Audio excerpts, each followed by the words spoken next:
പതിവ് പോലെ തന്നെ ഇന്നും 9:42 മണിയോട് കൂടിയിട്ടാണ് എണീക്കുന്നത്. എണീറ്റ് ഉടനെ തന്നെ വെള്ളം കുടിക്കാനുള്ള നിത്യജീവിതത്തിൽ ഒരു ശീലമാണ്. അത് അങ്ങോട്ട് നടത്തി. റൂമിന് പുറത്തിറങ്ങുന്ന സമയത്ത് കണ്ട കാഴ്ച എന്ന് പറയുന്നത് ഏട്ടൻ്റെ മോള് ചൂലെടുത്തിന് എന്തോ ചെയ്തുകൊണ്ടിരിക്കുന്നുണ്ട്. ഞാൻ അവളെ നോക്കി, അവളെ എന്നെ ഇങ്ങോട്ട് നോക്കിയിട്ടോ. നേരെ വീടിന് മുറ്റത്ത് ഇറങ്ങുന്ന സമയത്ത് കണ്ട കാഴ്ച എന്ന് പറയുന്നത് അമ്മയും ഏട്ടൻ്റെ മോളും പാടെ നാവൽപ്പഴം പൊറുക്കുകയാണ്. മുകളിലാണെങ്കിൽ അച്ഛനുണ്ട്. സാധാ ഏട്ടനാണ് ഇതിൻ്റെ മുകളിലൂടെ വലിഞ്ഞു കയറി പോകാറുണ്ട്. ഇപ്രാവശ്യം അച്ഛൻ മുകളിലുണ്ട്, താഴെ അമ്മയും ഏട്ടൻ്റെ മോളും പാടെ നാവൽപ്പഴം പൊറുക്കുന്നുണ്ട്. വീടിൻ്റെ മുകളിലൊന്ന് കയറി നോക്കി, അവിടെ വർക്ക് നടന്നുകൊണ്ടിരിക്കണം. അപ്പോൾ ആ കാഴ്ചകളൊന്നും ഇങ്ങനെ കണ്ടു കിട്ടും. ഇനി നേരെ കുളിക്കുക. ഒപ്പം തന്നെ ഇന്ന് കുറച്ച് പരിപാടികളുണ്ട്.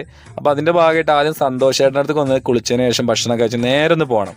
അപ്പോൾ നേരെ അങ്ങോട്ട് പോവാണേ. മക്കളെ എങ്ങോട്ടാ മക്കളെ? അങ്ങോട്ട് ഒന്ന് ഇറക്കി തരാവോ? പിന്നെന്താ, കേറിക്കോളെ. ഇന്ന് നമ്മുടെ മലപ്പുറക്കാരല്ലോ ഒന്നെങ്കിൽ പോട്ടെ. എങ്ങോട്ടേ വയസ്സാകാലത്ത് പോകുന്നേ? ഓ, അവിടെ ഇനി ഞാനും സന്തോഷേട്ടനും കൂടെ കൂടിയിട്ടേ നമ്മുടെ നിലമ്പൂരൊന്ന് പോവാട്ടോ. ഈ ഹൈവേ പോലീസിന്റെ വാഹനം എപ്പോഴും ശ്രദ്ധിച്ചിട്ടുണ്ട്. അവിടെ എപ്പോഴും പതിയെ ഇങ്ങനെ പോകും, മറ്റുള്ള ഒരാളുകളെയും കൂടി ബുദ്ധിമുട്ടിക്കാൻ വേണ്ടിയിട്ട്. അങ്ങനെ നിലമ്പൂർ പോയി വരുന്ന വഴിക്ക് ഈ ഒരു വീട് ഒരു പക്ഷെ നിങ്ങൾ കണ്ടിട്ടുണ്ടായിരിക്കും. ഇത് ക്ലബ്ബാണ് കേട്ടോ. പണ്ട് കാലങ്ങളിലൊക്കെ ഞങ്ങൾ ഇങ്ങോട്ട് വരാറുണ്ട്, ഫുട്ബോൾ കളിയും കാര്യങ്ങളൊക്കെ ആയിട്ട്. കുറേ വർഷങ്ങൾക്ക് ശേഷം വീണ്ടും ഇതിലൂടെ ഇങ്ങനെ ഇറങ്ങി അങ്ങോട്ടും ഇങ്ങോട്ടും ഒന്ന് നടന്നു കിട്ടും. ഒപ്പം തന്നെ പഴയ കാലത്തെ ആ കുട്ടിക്കാലത്തെ ഓർമ്മകളിലേക്കൊക്കെ ഒന്ന് പോയി.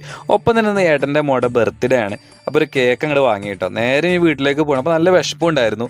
അങ്ങനെ കുറച്ച് ലൈവ് പൊറോട്ട അടിക്കുന്ന സ്ഥലമുണ്ട്. അവിടെ കുറച്ച് പൊറോട്ടയും വാങ്ങിയിട്ട് നേരെ വീട്ടിലേക്ക് പോവാണ് കേട്ടോ. അപ്പോൾ വീട്ടിലേക്ക് പോകുമ്പോൾ നമ്മുടെ പാല കഴിഞ്ഞിട്ടുള്ള കാഴ്ചകളാണ് ഇപ്പോൾ നിങ്ങൾ കണ്ടുകൊണ്ടിരിക്കുന്നത്. വീട്ടിലെത്തിയ ഉടനെ തന്നെ കുറച്ച് ഡെക്കറേഷൻ പരിപാടിയൊക്കെ ഉണ്ട്. അതൊക്കെ ചെയ്തു ശേഷം രണ്ട് മക്കൾ ഒരുമിച്ച് നിന്നിട്ടാണ് കേക്ക് കട്ട് ചെയ്യുന്നത് കേട്ടോ. അങ്ങനെ കേക്ക് കട്ട് ചെയ്ത് എല്ലാവരും അങ്ങോട്ടും ഇങ്ങോട്ട് വാങ്ങി കഴിച്ചു. അപ്പോൾ ഈ കാണുന്നതൊക്കെയാണ് എൻ്റെ വീട്ടിലത്തെ അംഗങ്ങൾ എന്ന് പറയുന്നത്. ഇതാണ് എൻ്റെ ലോകം. അങ്ങനെ ഇന്നത്തെ ദിവസത്തെ ഞങ്ങൾ ഒരുമിച്ച് എല്ലാവരും കൂടെ കൂടി ചേർന്ന് ഇങ്ങനെയും യാത്രയാക്കി കേട്ടോ.